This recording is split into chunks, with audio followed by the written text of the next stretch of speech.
and twist its true meaning. I often wonder why there is no other amendment that they try this with. The press will talk about the First Amendment and their rights. Defendants in a criminal case will plead the Fifth. Yet we as law-abiding gun owners have to scream, kick, and holler for our rights, which we already have, but we're denied in this corrupt regime.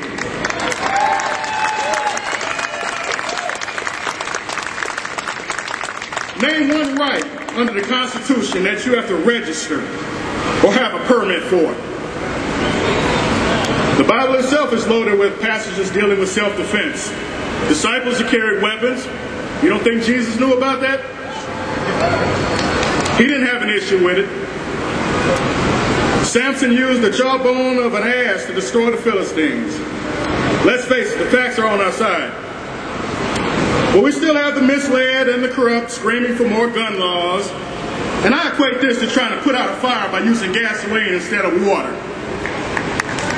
We all know, just like everybody else before me has stated, gun laws don't work.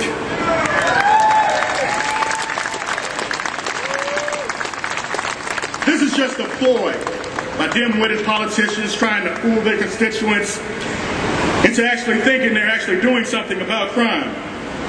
I've always been told, never confuse activity with accomplishment. You have the usual cast of characters spouting the empty rhetoric. It's for the kids. We must save the kids. If politicians and such are so concerned about kids, why do they send them to dilapidated, unsafe schools in the city, full of asbestos, outdated books, and equipment? Riding on school buses which don't have seat belts, but we get a ticket for if we drive without one.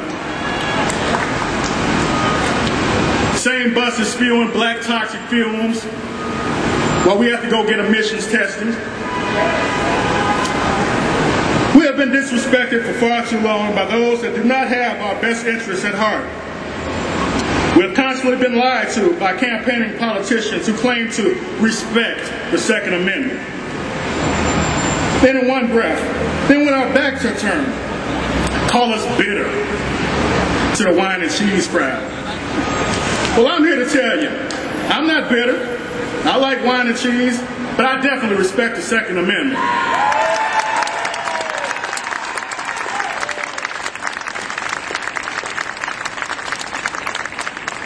You will also hear people say, why do you need an AR-15 or an AK-47 or even more than one gun? And I tell them, do you ask Tiger Woods why he has more than one golf club? Do you ask a mechanic why he has so many tools? Do you ask a cook why he has more than one pot? No, you don't. You don't ask me why I own firearms.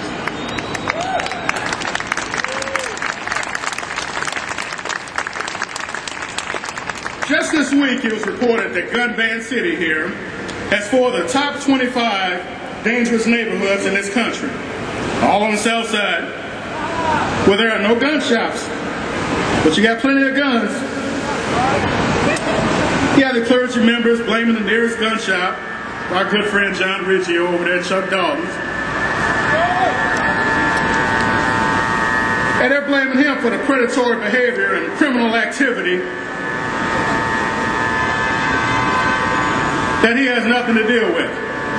He's not a direct result of his legal, federally regulated business. Let's be fair, people.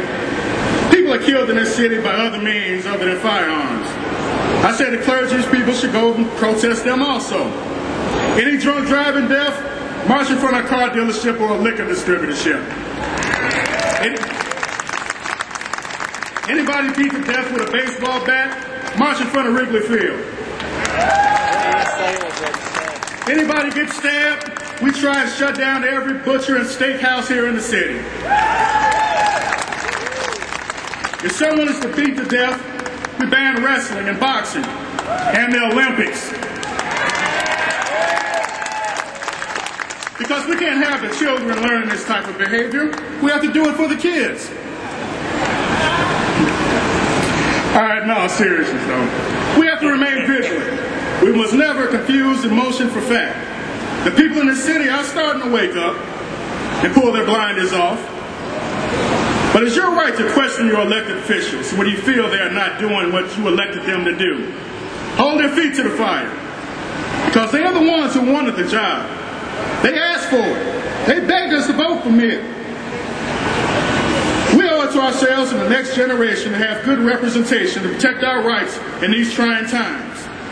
Life is precious, and it must be protected to the fullest.